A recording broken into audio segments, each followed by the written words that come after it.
السلام علیکم ورحمۃ اللہ وبرکاتہ۔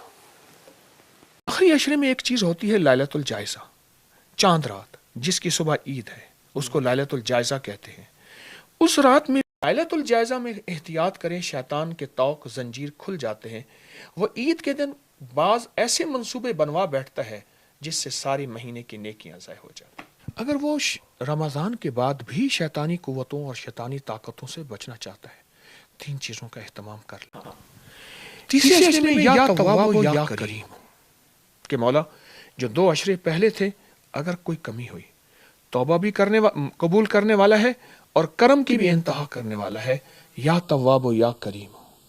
یہ جو اللہ کا نام تواب ہے، یہ بعض روایات میں اسم اعظم ہے، اور جو اللہ کا نام کریم ہے، اللہ کہتا ہے تو نے مجھ کریم کے ساتھ کرم کے جذبے، کرم کی نیت، تو جیسا جذبہ رکھے گا میں ویسے فیصلے کروں گا۔ تو یا تواب و یا کریم۔ ایک اور چیز اور بھی ہے، آخری عشرے میں ایک چیز ہوتی ہے لیلۃ الجائزہ، چاند رات جس کی صبح عید ہے، اس کو لیلۃ الجائزہ کہتے ہیں۔ اس رات میں بھی اگر اس کی ایک تسبیح پڑھ لیں، لیکن ایک چیز اور بھی کہ لیلۃ الجائزہ میں احتیاط کریں، شیطان کے طوق زنجیر کھل جاتے ہیں۔ وہ عید کے دن بعض ایسے منصوبے بنوا بیٹھتا ہے جس سے ساری مہینے کی نیکیاں ضائع ہو جاتی ہیں۔ اس پہ بڑی احتیاط کی ضرورت ہے۔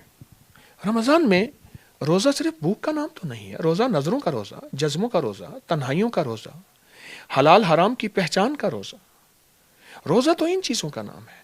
پھر لوگوں کی خیر خواہی، ہر مسلک، ہر مذہب، ہر فرد، ہر رنگ، ہر نسل کی خیر خواہی، روزہ تو اس کا نام ہے۔ کر لوں جتنی بھی طاق راتیں ہیں، ان طاق راتوں میں 140 بار سورۃ قدر، انا انزلناہ فی لیلۃ القدر، اول آخر 3 بار درود پاک، بسم اللہ کے ساتھ بیٹھ کے گڑ گڑا کے پوری توجہ سے ہر طاق رات میں پڑھیں۔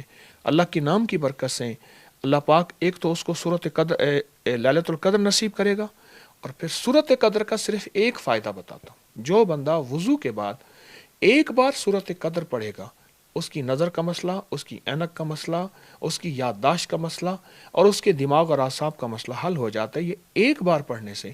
اور جو طاق رات بھی ہو، رمضان کی رات بھی ہو، اور اس میں 140 بار پڑھے، سوچیں کیا ملے گا؟ رزق، عزت، دولت، اس کی رضا، رحمت، برکت انشاءاللہ اور خزانے۔ اگر وہ رمضان کے بعد بھی شیطانی قوتوں اور شیطانی طاقتوں سے بچنا چاہتا ہے، 3 چیزوں کا اہتمام کر لے۔ بیت الخلاء کی دعا کا، اللہم انی اعوذ بک من الخبث والخبائث، ایک۔ دوسرا، ناف کے اوپر انگلی رکھ کے، چاہے اپنے لباس کے اوپر سے بھی 66 بار پڑھے، اعوذ باللہ من الشیطان الرجیم۔ صبح شام پڑھ لے، ہر نماز کے بعد پڑھ لے۔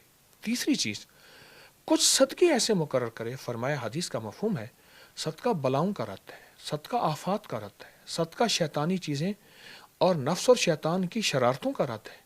تو کچھ ایسا صدقہ مقرر کر لے اور وہ تھوڑا تھوڑا دیتا رہے، اور پھر بعد میں کسی ایسے شخص کو دے جو سوال نہ کرتا ہو، جو چوراہوں میں نہ کھڑا ہوتا ہو، عیالدار سفید پوش ہو، اس کو خاموشی سے دے دے۔ رمضان میں نے عرض کیا کہ آنکھوں کا روزہ، جذبوں کا روزہ، زبان کا روزہ، کانوں کا روزہ، تنہائیوں کا روزہ، یہ ہے پورا روزہ، ایک چیز۔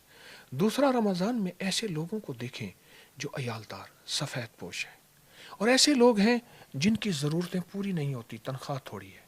اس لیے میں اکثر کہا کرتا ہوں، فطرانہ سخیوں والا نکالے، فطرانہ، اور زکوٰۃ پوری دیں۔ اگر ہمارا معاشرہ ذمہ دار پورا عشر دے، تاجر پوری زکوٰۃ دے، اور ہم فطرانہ سخیوں والا، کشمش والا، کھجور والا، وہ تقریباً 3-4 ہزار کا بنتا ہے، اور اگر گندم والا فطرانہ دے 200-250 کا بنتا ہے۔ اگر اللہ نے استطاعت دی ہے، موبائل لیتے ہوئے، جوتا لیتے ہوئے، چیزیں لیتے ہوئے، ہم کہاں کس برانڈ میں جاتے ہیں، کہاں خرچ کرتے ہیں؟ تو ہم فطرانہ زکوٰۃ عشر پورا دیں، اور ایسے لوگوں کو تلاش کریں جو سوال نہیں کرتے، اور اگر رشتہ دار ہیں تو سب سے پہلے سوال کرنے والوں کو ہرگز نہیں، چوراہوں پہ کپڑے لگانے والوں کو ہرگز نہیں۔